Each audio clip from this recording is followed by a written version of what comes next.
নমস্কার বন্ধুরা, আবারও নিয়ে চলে এসেছি এসএসসি জিডি এর প্রিভিয়াস ইয়ার কোশ্চেন। তো যারা যারা নতুন আছো তারা অবশ্যই চ্যানেলটাকে সাবস্ক্রাইব করে দেবে, তারা যুক্ত হয়ে যাও এবং ভিডিওগুলো ভালো লাগলে অবশ্যই লাইক শেয়ার করবে। তো এসএসসি জিডি যারা দিচ্ছ, তার সাথে সাথে যারা ডাব্লিউবিপি দিচ্ছ, তাদের জন্য এই ম্যাথের যে প্রিভিয়াস ইয়ার কোশ্চেনগুলো আছে সেগুলো খুব ইম্পর্টেন্ট। ঠিক আছে, যারা এসএসসি জিডি 2025কে টার্গেট করছো, ডাব্লিউবিপি দেবে, তাদের জন্য খুব খুব ইম্পর্টেন্ট সব এই ভিডিওগুলো। তো কোন ডেটে হয়েছিল পরীক্ষাটা দেখতেই পাচ্ছ, 23শে ফেব্রুয়ারি 2024 শিফট 2তে হয়েছিল। তো চলো শুরু করি বেশি কথা না বাড়িয়ে। প্রথম কোশ্চেন কি বলছে একটু দেখে নিই, ঠিক আছে।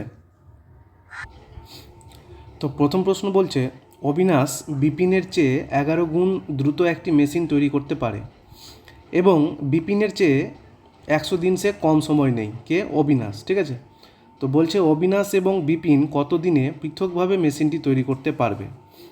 তো যদি আমরা অপশান ধরেও করি তবুও হয়ে যাবে। কি যে বলছে অবিনাশ বিপিনের চেয়ে 11 গুণ দ্রুত একটি মেশিন তৈরি করতে পারে, তার মানে যে অবিনাশ আর আমি যদি বিপিনের ক্ষমতাটা যদি ধরি, তার মানে বিপিন যদি আমরা 1 ধরি তাহলে অবিনাশ কত হয়ে যাবে? 11, কারণ 11 গুণ বলেছে। তাহলে এটা ক্ষমতার, যদি আমরা তাদের সেই মেশিনটি করার সময়টা বের করি তাহলে এই অনুপাতটা কী হয়ে যাবে? উল্টিয়ে যাবে। তার মানে কত হয়ে যাবে? 1:11 হয়ে যাবে। তাহলে এইখানে এই অনুপাত থেকেই আমরা বলতে পারি যে 4টা অপশানের মধ্যে কোনটা স্যাটিসফাই করছে। দেখো, যদি আমরা দেখি প্রথম অপশান দেখছি, যদি সেটাকে অনুপাতে লিখে দিই আমরা 10:110, তাহলে এখান থেকেই আমাদের অ্যান্সার হয়ে যায় কত? 1:11। তাহলে মিলে যাচ্ছে। তাহলে আমরা এখান থেকেই আমরা বলতে পারবো যে অবিনাশ এবং বিপিন কত দিনে পৃথকভাবে মেশিনটি তৈরি করতে পারবে? 10 দিন এবং 110 দিনে তারা আলাদা আলাদাভাবে মেশিনটি তৈরি করতে পারবে। তাহলে আমরা কি করলাম? প্রথমে ক্ষমতার একক বা ক্ষমতার অনুপাতটাকে আমরা বের করলাম, যেটা দেওয়া আছে 11 গুণ। তাহলে বিপিন যদি 1 হয় তাহলে অবিনাশ 11 হবে। তাহলে সেখান থেকে সময়ের যেটা অনুপাত হবে সেটা সবসময় বিপরীত হয়ে যাবে। তাহলে অবিনাশ হয়ে গেল 1, বিপিন হয়ে গেল 11। তাহলে সেইখান থেকেই আমরা অনুপাত অপশন দেখে আমরা বুঝতে পারবো বা বলতে পারবো যে কোনটা আমাদের কাছে অ্যান্সার হবে। তো প্রথম অপশানটাই আমাদের কাছে কি মিলে গেছে? 1:11। তাহলে আমরা বলতে পারবো 1 নম্বর প্রশ্নের সঠিক উত্তর হচ্ছে এ। ঠিক আছে, চলো পরের প্রশ্ন।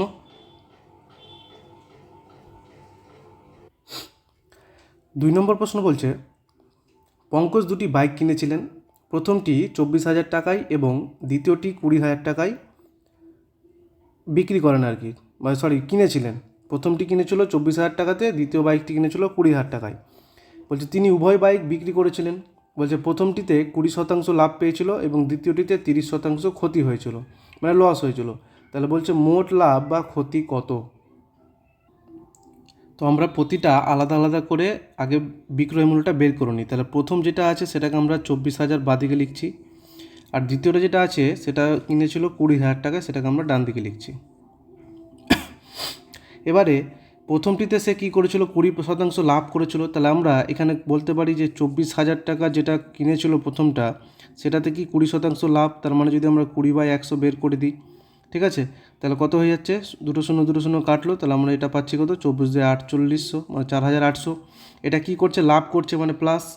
আচ্ছা, 20,000-এর উপরে সে আবার কি করেছিল? দ্বিতীয় যেটা বাইক ছিল সেটাতে 30% ক্ষতি করেছিল। তাহলে সেটার 30% যদি আমরা বের করে দিই, তাহলে 2 শূন্য কাটলো, তাহলে এখানে হয়ে গেল কত? 6,000। তো এটা কি হয়েছিল? ক্ষতি হয়েছিল, তাহলে এটা মাইনাস হয়ে যাবে। তাহলে এবার যদি আমরা বিক্রয় মূল্যগুলো বের করে নিই, তাহলে কত হচ্ছে? আগে ছিল 24,000 টাকায় কিনে 4800 টাকায় বিক্রি করছে, তাহলে টোটাল কত হয়ে যাচ্ছে? 28,800। এখানে আমার 6,000 টাকা লস হয়েছে, তাহলে আমি ওটা কত হয়ে যাবে? 14,000। তাহলে এবার এই বিক্রয় মূল্য দুটোকে আমরা বের করে নাও। তাহলে টোটাল যদি আমরা করে নিই তাহলে টোটাল হয়ে যাচ্ছে কত? 800, 8 4 12, 2 1 3 1 4। তাহলে 42,800 টাকা দুটো মিলিয়ে হচ্ছে। আর প্রথমে যে দুটো বাইক কিনেছিল তাদের আবার টোটালটা আমি বের করে নিই। তাহলে প্রথমটা ছিল 24,000, দ্বিতীয়টা ছিল 20,000। তাহলে টোটাল যদি আমি করি তাহলে কত হয়ে যাবে? 44,000 টাকা। 44,000 টাকা। তাহলে দুটো বাইক মিলিয়ে সে ক্রয় মূল্য কিনেছিল 44,000 টাকায়, আবার দুটোতে লাভ আর লস করার পরে বিক্রয় করেছে টোটাল 42,800 টাকায়। তাহলে তার ক্ষতি কত হয়েছে বা লাভ কত হয়েছে? তাহলে এখান থেকে দেখো 44,000 টাকায় কিনেছে, 42,800 টাকায় বিক্রি করেছে টোটাল। তাহলে আমার লসটা আমি পেয়ে যাচ্ছি। তাহলে লস করলে বিয়োগ করে দাও, তাহলে কত হচ্ছে? 0 0 8 থেকে 2 3 1, তাহলে এই যে 1200 টাকা আমি পেলাম, এই 1200 টাকা কী হচ্ছে, ক্ষতি হচ্ছে। ঠিক আছে, তাহলে সে যে দুটো বাইক কিনেছিল সেখান থেকে তার মোট 1200 টাকা কী হচ্ছে, ক্ষতি হচ্ছে। তাহলে আমার অপশন ডিতে দেখতে পাচ্ছ ক্ষতি 1200 টাকা। তাহলে আমার অপশন ডি হয়ে গেল কি সঠিক উত্তর। আশা করি বোঝা গেছে। চলো পরের প্রশ্ন।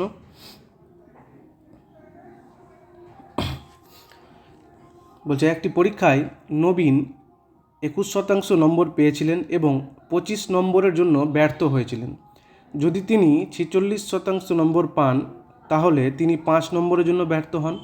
পরীক্ষায় সর্বোচ্চ নম্বর কত ছিল? তো এই প্রশ্নটাকে আমরা দুইভাবেই করা যায়, ঠিক আছে, শর্টেও করা যায়, ডিটেলসেও করা যায় এক্স ধরে। তো আমি শর্টটাই বলছি যাতে তোমাদের তাড়াতাড়ি হয়, পরীক্ষা তো তাড়াতাড়ি করতে পারো। ঠিক আছে, তাহলে যেটা 46% ছিল সেই 46%কে আমরা রাখলাম, আর ডান দিকে ড্যাশ দিয়ে লিখবো কি যেটা 5 নম্বর পেয়েছিল সেটা। ঠিক আছে, বা প্রথমটাকেও আমরা লিখতে পারি 21%টাকেও। ঠিক আছে, তো কি করব, এই যে ওপরের এবার 21%টাকে আমি নিচে লিখলাম, আবার ড্যাশ দিয়ে ওপরে কত নম্বরের জন্য ব্যর্থ হয়েছিল, 25 নম্বরের জন্য ব্যর্থ হয়েছিল। এবারে এই দুটোকে কি করব, ডিফারেন্স বা পার্থক্য বের করে নাও। তাহলে 46 আর 21-এর ডিফারেন্স কত? তাহলে এখানে আমি ডিফারেন্স পেয়ে যাচ্ছি 5 আর 2, 25%। আর ডান দিকে আমি পেয়ে যাচ্ছি কত, যদি আমি ডিফারেন্স বের করি তাহলে কত, 20। 25 আর 5-এর ডিফারেন্স কত, 20।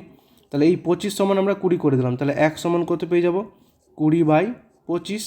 আবার সেখান থেকে 100 সমান সমান বের করে দেবো, তো কারণ আমরা সর্বোচ্চ নাম্বার ধরে 100 ধরেই চলবো। তাহলে 100 ইন্টু হয়ে যাবে।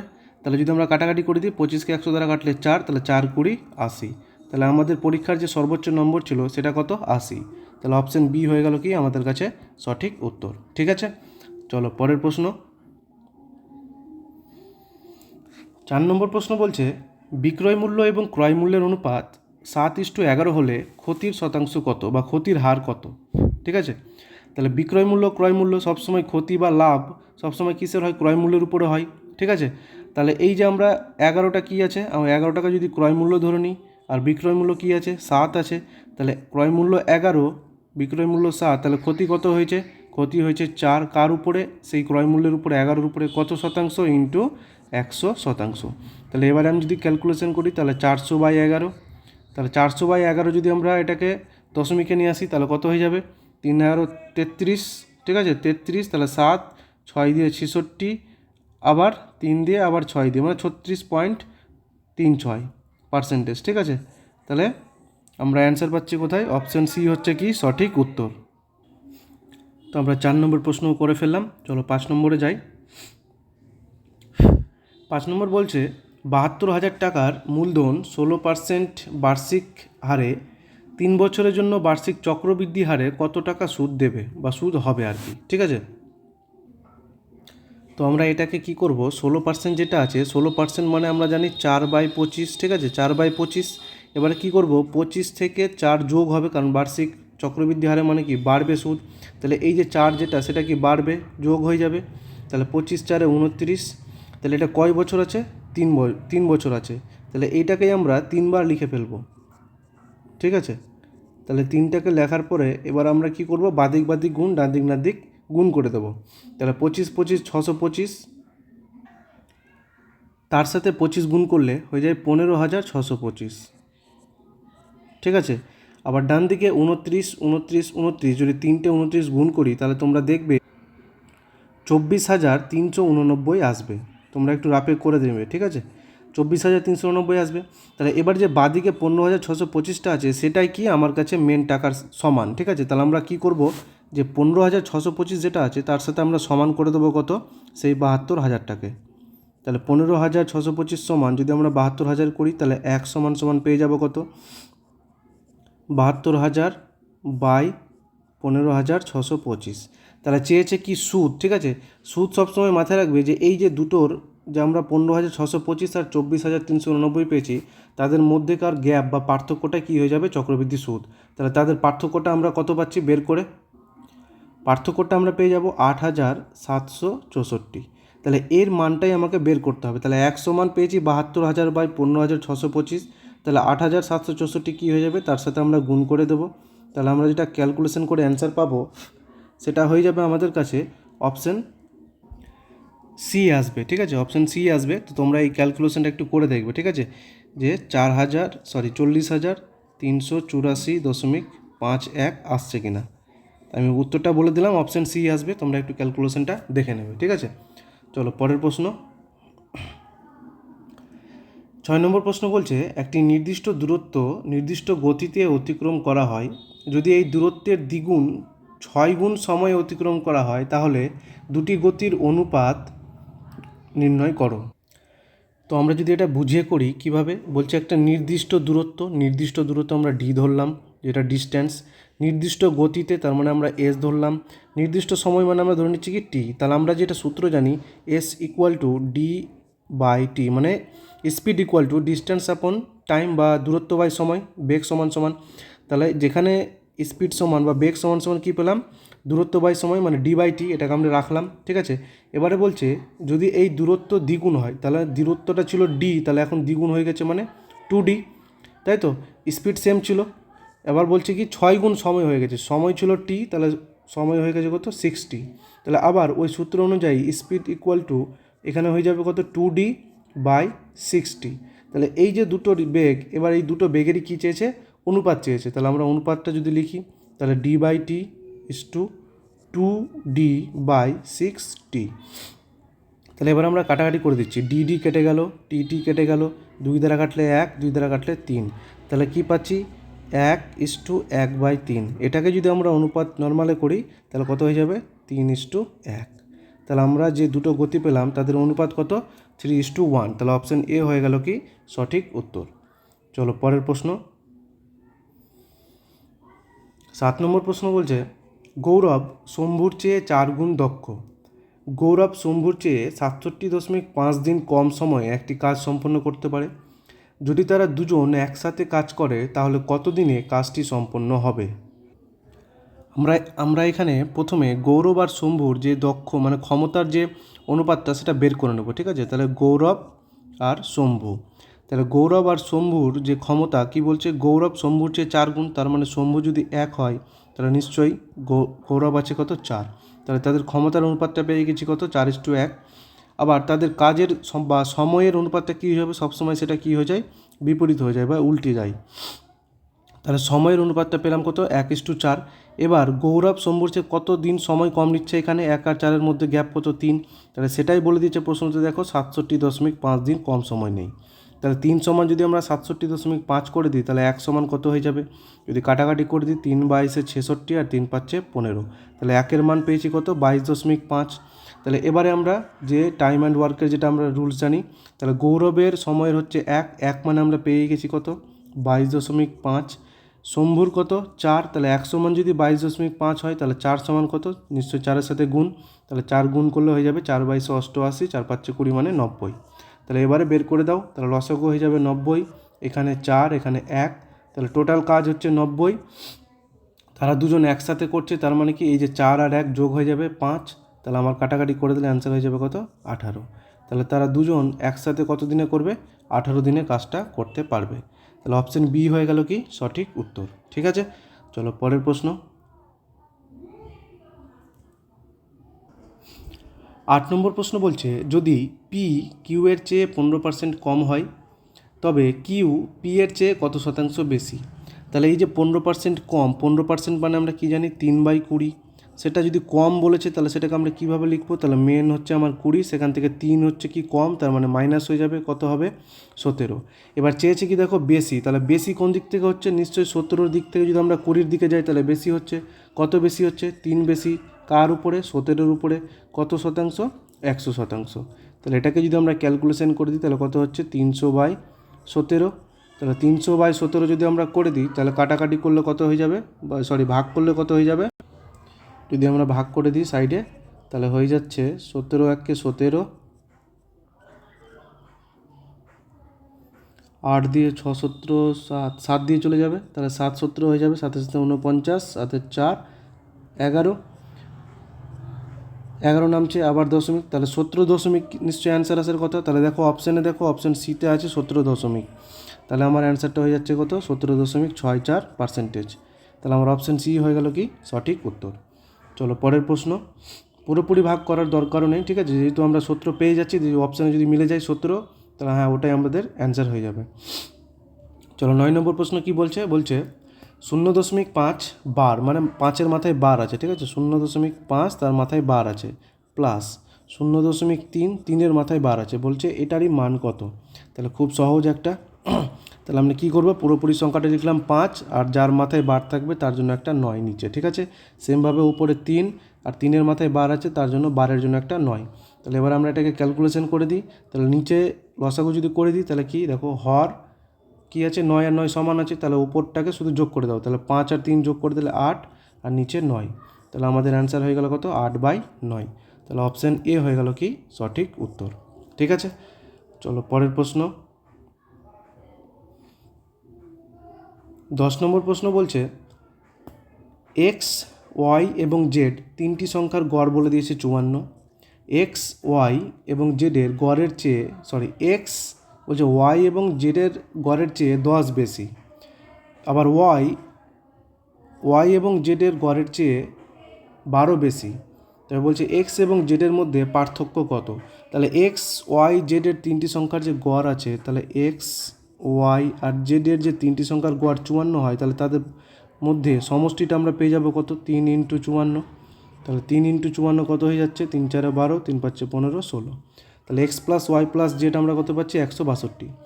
আবার এখানে বলেছে এরপরে আমরা কি করব, যে এক্স আর ওয়াই এবং জেডের যে গড়ের চেয়ে 10 বেশি, সেই সমীকরণটাকে আমরা লিখছি, ঠিক আছে। তাহলে একটা সমীকরণ পেয়েছি X plus Y plus Z, ঠিক আছে, সেটাকে আমরা বক্সে ঘিরে রাখছি, একটা সমীকরণ, মানে এটা 1 নম্বর। 2 নম্বর সমীকরণ আমরা কি পাচ্ছি, যেটা এক্স বলেছে সেটা ওয়াই এবং জেড এর গড় মানে কত, 2 দ্বারা ভাগ করে দিলাম, তাহলে গড় পেয়ে গেলাম, সেটাই কত বেশি, 10, তার মানে এক্স বেশি আছে, তাহলে 10টাকে যোগ করে দিলাম। তাহলে এখান থেকে যদি আমরা ক্যালকুলেশন করি, তাহলে কি পাচ্ছি আমরা, 2x, 2 দ্বারা সবটাকে গুণ করে দিচ্ছি, তাহলে ওয়াই প্লাস জেড প্লাস 20, তাহলে 2 দ্বারা সবটাকে গুণ করে দিয়েছি, তাহলে এটা একটা সমীকরণ পাচ্ছি আমরা। তাহলে 2x সমান ওয়াই প্লাস জেড প্লাস 20, এটা আমরা 2 নম্বর সমীকরণ দিলাম।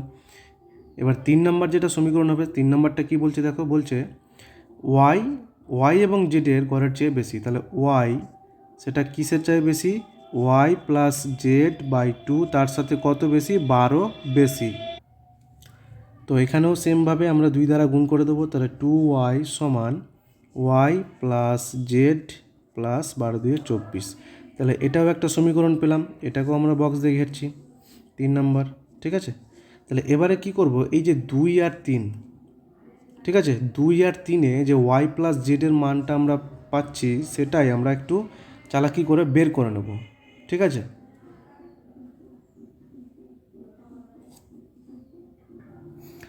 বা একটা কাজ করতে পারি, ঠিক আছে, এটা একটু ক্যালকুলেশন লেংথি হয়ে যাচ্ছে, ঠিক আছে। বা একটা কাজ করতে পারি কি, যে এই পরের লাইনে যে 3 নম্বর সমীকরণে দেখাচ্ছি আমি 2y, তাহলে এই ওয়াইটা বাদিকে নিয়ে চলে আসছি, তাহলে একটা ওয়াই থাকছে, ওয়াই সমান সমান কী থাকছে, জেড প্লাস 24। এই যে ওয়াইয়ের মানটা, এই ওয়াইয়ের মানটা আমি 1 নম্বর সমীকরণে বসিয়ে দিচ্ছি, ঠিক আছে। তাহলে 1 নম্বর সমীকরণে যদি বসিয়ে দিই আমি, তাহলে কী পাচ্ছি, ডান দিকে লিখছি 2x সমান ওয়াইয়ের মান কী হচ্ছে, জেড প্লাস 24, তাহলে এই যে ওয়াইয়ের জায়গাতে আমি বসাচ্ছি জেড প্লাস 24, তার সাথে আবার জেড আছে, তার সাথে আবার 20 আছে। তাহলে এখানে কী পাচ্ছি, 2x সমান 2z প্লাস 44। এখান থেকে আমরা 2 দ্বারা ভাগ করে দিচ্ছি, তাহলে x সমান জেড প্লাস 22 পাচ্ছি, ঠিক আছে। তাহলে এবারে এই জেডটাকে আমরা বাঁদিকে নিয়ে আসছি, x মাইনাস জেড সমান 22।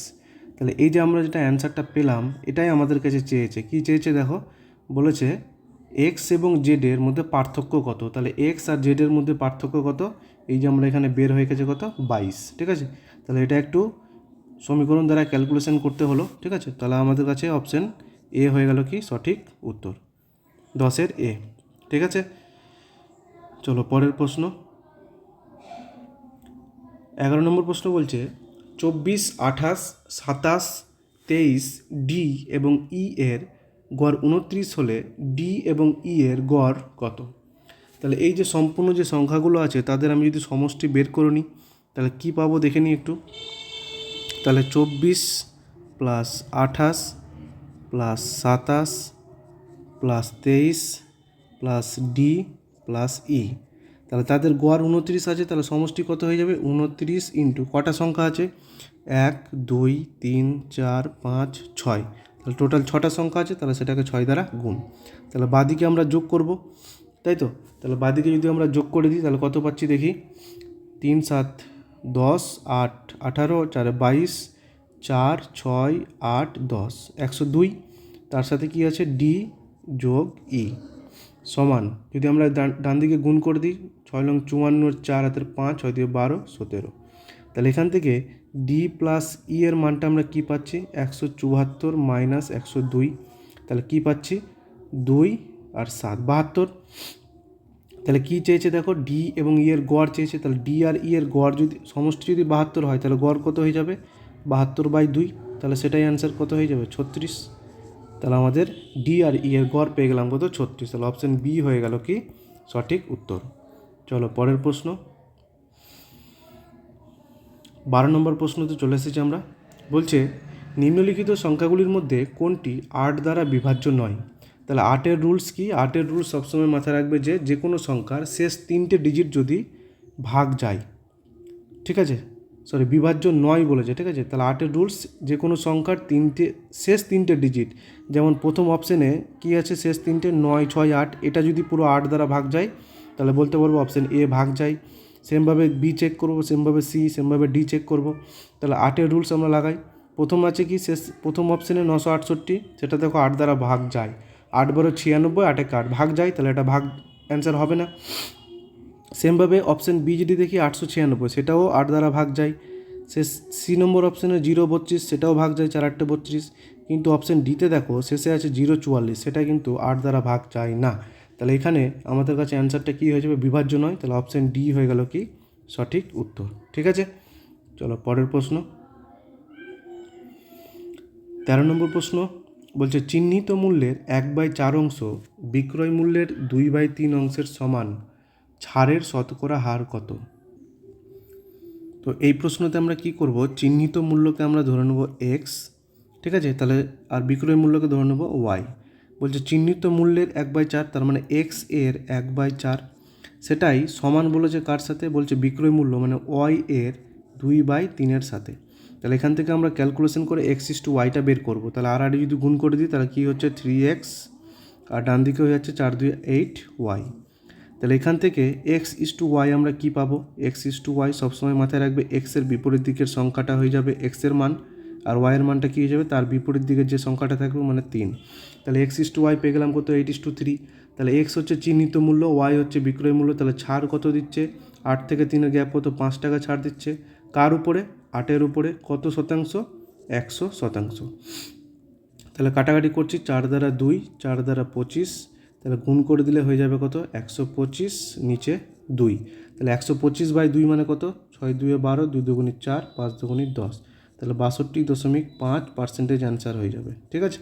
তাহলে অপশান এ হয়ে গেল কি সঠিক উত্তর। চলো 14 নম্বর প্রশ্নতে যাই। 14 নম্বর প্রশ্ন বলছে 120 লিটার মিশ্রণে জল ও দুধের অনুপাত যথাক্রমে 5:7। জল ও দুধের অনুপাত যথাক্রমে 1:1 করতে কত লিটার জল যোগ করতে হবে?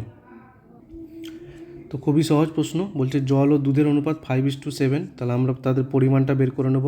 তাহলে টোটাল আছে 7 আর 5 টোটাল 12, আমার কাছে 12, প্রশ্নতে বলে দিচ্ছে 120। তাহলে 1 সমান কত? 1 সমান 10। তাহলে 1 সমান 10 হলে জল ও দুধের অনুপাতটা আমরা বের করে নিচ্ছি, পরিমাণটা বের করে নিচ্ছি। তাহলে জল ছিল 5, তাহলে 5 10 50, দুধ হয়ে গেল 70। এবারে বলেছে তাদের অনুপাত কি করতে বলেছে? 1:1 করতে বলেছে, ঠিক আছে। যেহেতু শুধু জল যোগ করছে, তার মানে জলের সাথে একটা পরিমাণ অ্যাড হবে, ঠিক আছে। কিন্তু দুধ কিছু অ্যাড করছে না, তার মানে দুধ যেটা 70 সেটা 70ই থাকবে। তাহলে যদি আমরা 70:70 করি তবেই তো 1:1 হবে। তাহলে আমরা দুধ যেহেতু সেম ছিল আর জল ছিল 50, তাহলে কত অ্যাড করলে দুধের সাথে সমান হয়ে যাবে? 1:1 হয়ে যাবে। তাহলে আমরা এখানে বলতে পারবো 50-এর সাথে যদি 20 যোগ করি তাহলে সেক্ষেত্রে সেটা 70 হবে। কার সমান হয়ে যাবে? দুধের 70-এর সমান, তবেই আমরা 1:1টা অনুপাতটা পাবো। তাহলে আমরা কত জল অ্যাড করছি? 20 লিটার জল যোগ করছি। তাহলে অপশান এ হয়ে গেল কি সঠিক উত্তর। চলো পরের প্রশ্ন, 15 নম্বর প্রশ্ন। বলছে একজন বিক্রেতা তার পণ্যের দাম ক্রয় মূল্যের 40% বেশি নির্ধারণ করে। যদি সে 30% ছাড় দেয় তাহলে ক্ষতির শতকরা হার কত? তো 15 নম্বর প্রশ্ন, আমরা ধরে নেব ক্রয় মূল্য কত, ধরে নেব 100। তাহলে ক্রয় মূল্য টাকা হচ্ছে আমার 100 টাকা, সেটার উপরে 40% কী করেছে, বেশি দাম নির্ধারণ করেছে। তার মানে 100 টাকার উপরে যদি 40% বের করি তাহলে সেটা 140 টাকা নির্ধারণ করেছে।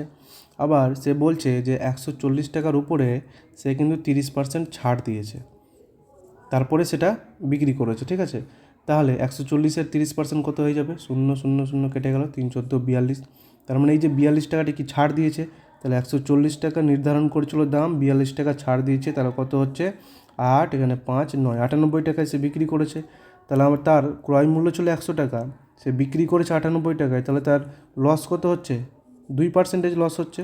100 থেকে 2 বাদ 98, 100-র উপরে, তাহলে 2% আমার অ্যান্সার হয়ে যাবে। তাহলে 15C হয়ে গেল কি সঠিক উত্তর, ঠিক আছে। চলো 16 নম্বর প্রশ্ন, বলছে সরল সুদের হারে কোনো নির্দিষ্ট পরিমাণ অর্থ 2.5 বছরে 1060 টাকা এবং 1 বছরে 1000 টাকা হয়, বার্ষিক সুদের হার কত হবে? তো এই ধরনের প্রশ্ন আমরা কি করব, যেটা আমাদের 2.5 বছর আছে সেটা বাদিকে লিখব, ডান দিকে আছে 1060 টাকা অ্যামাউন্ট, ঠিক আছে, মানে সুদ আসল আছে। আর এখানে নিচে আছে 1 বছর, ডান দিকে আছে 1000। এবারে আমরা কি করব, গ্যাপ বের করে নেব, ঠিক আছে। তাহলে বাদিকের গ্যাপ হয়ে যাবে কত, 1.5, ডান দিকের গ্যাপ হয়ে যাবে কত, 60। তাহলে এখান থেকে 1-এর মানটা আমরা বের করে নেব। তাহলে 1-এর মান যদি আমরা বের করি তাহলে কি পেয়ে যাব, 60/15, দশমিক উঠালে ওপরে 10 হয়ে যাবে, তাহলে 15কে 60 দ্বারা কাটলে 4, তার মানে কত, 40। তাহলে আমরা যে এই 40টা পেলাম সেটা হয়ে গেল কি 1 বছরের সুদ, ঠিক আছে। তাহলে 1 বছরে 40 টাকা সুদ দিচ্ছে। তাহলে আমরা যদি নিচের এই যে 1 বছর 1000 টাকা দিচ্ছে, 1000 টাকা টোটাল অ্যামাউন্ট হয়েছে, মানে সুদ প্লাস আসল হয়েছে, তাহলে 1 বছরে 1000 টাকা হয়েছে সুদ আসল, তাহলে আমরা 1 বছরে সুদ পেয়েছি কত, 40 টাকা। তাহলে সেই 40 টাকা যদি আমরা বিয়োগ দিয়ে দিই তাহলে আমরা সেটা কি পেয়ে যাব, অ্যামাউন্টটা পেয়ে যাবো, মানে টোটাল টাকাটা বা মূলধনটা পেয়ে যাব। তাহলে এটাই হয়ে গেল কি আমাদের মূলধন 960 টাকা, ঠিক আছে। তাহলে এবার এই যে 960 টাকা পেলাম, তাহলে এটার যদি আমরা সুদের হার বের করতে যাই তাহলে I = PRT/100 যদি আমরা লাগাই, তাহলে এখানে আমরা কি বসাবো, P এর মান 960, I এর মান কত, এই যে 40 বের করলাম, I এর মান 40, T এর মান 1 বছর বলে দিয়েছে, তাহলে R এর মানটা বের করতে হবে, ঠিক আছে। তাহলে এই যে R এর মানটা তোমরা এটা বাড়িতে করে অবশ্যই কমেন্টে জানাবে যে আর এর মানটা কোনটা হচ্ছে। 4টা অপশান দেওয়া আছে, 4টা অপশানের মধ্যে দেখবে একটা উত্তর আসবে, ঠিক আছে। তো এটা তোমাদের জন্য এটুকু দিলাম বাড়ির কাজ, বাকিটা আমি করেই দিলাম, ঠিক আছে। তাহলে এটা বসিয়ে দেখবে কত হচ্ছে অ্যান্সারটা, আমাকে কমেন্টে জানাবে। তো যাই পরের প্রশ্নতে। 17 নম্বর প্রশ্ন বলছে, রাজা, রাম এবং মোহন 17,600 টাকা 6:7:9 অনুপাতে ভাগ করে নেই, মোহনের অংশ কত? তাহলে কিছুই নেই, টোটাল টাকা হয়ে যাচ্ছে 6 7 13, 13 9 22, 22 সমান সমান আমরা করে দেবো 17,600 টাকা। তাহলে 1 সমান সমান কত, 22 176 কাটলে 8, তার মানে কত, 800 টাকা। তাহলে 1 সমান যদি 800 হয়, সে হচ্ছে কি মোহনের কত আছে, 9। তাহলে 1 সমান 800 হলে 9 সমান কত, 9কে 800 দ্বারা গুণ করে দাও, তাহলে কত হয়ে গেল, 7,200। তাহলে অপশান এ হয়ে গেল কি সঠিক উত্তর, ঠিক আছে। চলো পরের প্রশ্ন। 18 নম্বর প্রশ্ন কি বলছে, বলছে একটি রম্বসের কর্ণদ্বয়ের দৈর্ঘ্য যথাক্রমে 10 সেমি এবং 30 সেমি, রম্বসটির ক্ষেত্রফল কত? তাহলে কি করব, রম্বসের যদি দুটো কর্ণ দেওয়া থাকে তাহলে তার ক্ষেত্রফলের সূত্র হয়ে যায় কি, সেই কর্ণ দুটোর গুণফল সেটাকে 2 দ্বারা ভাগ করে দিতে হয়, তাহলেই আমাদের অ্যান্সারটা হয়ে যাবে। তাহলে 2 দ্বারা কেটে দিলাম 10কে 5, তাহলে 5 আর 30 গুণ করলে 150, তাহলে সেই রম্বসের ক্ষেত্রফল কত, 150। তাহলে অপশান এ হয়ে গেল কি সঠিক উত্তর। তাহলে মাথায় রাখবে যদি কোনো রম্বসের কর্ণদ্বয় দেওয়া থাকে, যদি আমি কর্ণ এ বা কর্ণ বি জানা থাকে, তাহলে সেক্ষেত্রে ক্ষেত্রফল হয়ে যাবে A × B/2, তাহলে রম্বসের এটা হয়ে যাবে ক্ষেত্রফল, ঠিক আছে। তাহলে 18 নম্বর প্রশ্ন হয়ে গেল। চলো পরের প্রশ্ন। 19 নম্বর প্রশ্ন একটা সিম্পলিফিকেশান আছে, এটাও তোমাদের জন্য হোমওয়ার্ক দিলাম, তোমরা এটা অবশ্যই কমেন্টে জানাবে অ্যান্সারটা, ঠিক আছে। চলো শেষ প্রশ্ন। শেষ প্রশ্ন কী আছে, বলছে 11/1/2 প্লাস 12/1/2 প্লাস 13/1/2 প্লাস 14/1/2 তাহলে এটা আমরা সহজে কিভাবে করব, যে পুরোপুরি সংখ্যা যেগুলো আছে সেগুলোকে প্রথমে যোগ করে দেবো। প্রথম পুরোপুরি সংখ্যা 11, 12, 13 আর 14 এগুলো সম্পূর্ণ যোগ করে দেবো, ঠিক আছে। তাহলে যদি যোগ করি তাহলে কত হচ্ছে, 4 3 7, 2 9 1 10, 7 1 2, 3 4 5 50 প্লাস এবার কি করব, এই যে বাকি যে ভগ্নাংশগুলো ছিল প্রতিটার 1/2 করে সেইগুলোকে আমরা যোগ করে দেবো। যেহেতু সবটারই নিচে 2 2 করে আছে, তাহলে উপরের সংখ্যাগুলো যা আছে যোগ করে দেবো। তাহলে ওপরে কী ছিল, প্রথমটাতে 1, তারপরেও 1, তারপরেও 1, তারপরেও 1, তাহলে 4টা 1 আছে, তাহলে উপরে হয়ে গেল, যোগ করলে 4, নিচে কি থাকছে 2, তাহলে সেটাকে আবার কেটে দিলাম, 2 দুগুণে 4, তাহলে 50 আর 2 থাকছে, তার মানে অ্যান্সার কত, 52। তাহলে 20 নম্বর প্রশ্নের অপশান এ হচ্ছে কি সঠিক উত্তর। তাহলে আমরা এই সেটে 20টা প্রশ্ন করে ফেললাম, ঠিক আছে। তো ভিডিওগুলো কেমন লাগছে অবশ্যই জানাবে কমেন্টে। তো দেখা হচ্ছে পরের ভিডিওতে।